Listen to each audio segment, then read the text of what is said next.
Göyçay rayonunun Qarabaqqal kəndində gərginlik yaşanır. Kənd sakinləri bildirirlər ki, yaşayış evinin cəmi 10 metrliyində küçə itləri üçün sığınacaq yaradılıb. Hazırda burada 100-ə yaxın sahibsiz it saxlanılır. Sakinlər deyirlər ki, itlərin gecə-gündüz hürməsi, ətrafda yaranan antisanitar vəziyyət və kəskin qoxu insanların sağlamlığına ciddi təhlükə yaradır. Hətta itlərin ev heyvanlarına hücum etdiyi və quzuların parçaladığı da qeyd olunur. Şikayətçilər küçə itləri üçün sığınacaq yaradılmasının əleyhinə olmadıqlarını bildirirlər. Ancaq onların fikrincə, belə sığınacaqlar insanların evinin 10 metrliyində deyil, ən azı 5-6 kilometr aralı məsafədə yaşayış məntəqələrindən kənarda yerləşdirilməlidir.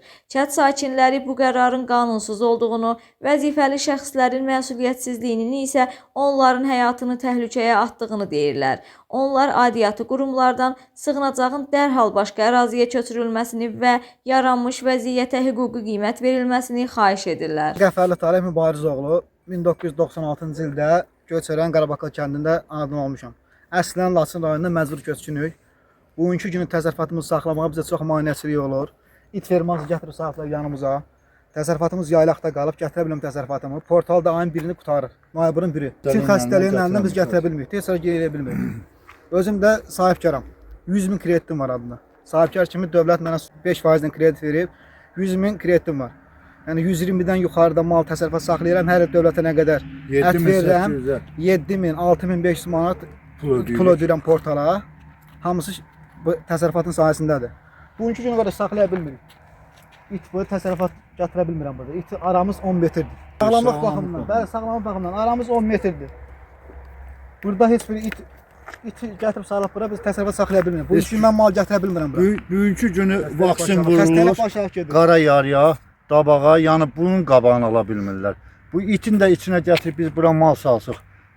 Bu boyda Qarabaqqal kəndidir. Onsa qırılır da mal belə də olsa qırılır da qardaş. Çəşdə qoyunda təsərrüfatımız yatışıb. Bu xəstəlikdir. 5-10 dənə qoyunum doğar qoyunumuzu getmişik düşüb dabağa. Bəs 6 aydır biz çöllərdik.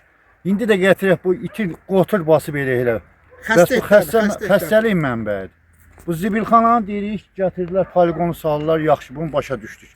Amma da bu kütləvi heyvanı gətirir, yoldan, irizdən, koldan, kosdan ölmüş mallar gətiriblər. İndi yoxdur da sümük zadı qalıbdır. Quzularımıza hücum eləmişdi qardaş. Elə bil ki, gətirdik, bankımız vardı, onu satmağa. Gətirən günü 28 dənə quzu idi. 102 məlumat verdik.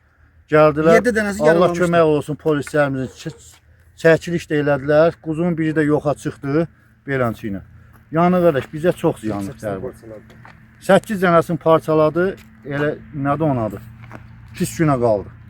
İçəridədir, deyib çəkə də bilər. Getdik icraya, icrada müəllim olmadı, mavin oldu. Kərim müəllim də çox bizə pis savab verdi, yəni ki, it orada qalacaq. Yəni xahiş edirik bu haqda bizə tədbir görəsiniz. Az yaşlı uşaq var, amma Allah hamd olsun itin dərdindən göndərmiş. Həm qorxur, Səsdən yata bilmir. Neçə yaş var uşaq? 2 yaş. 2 yaş.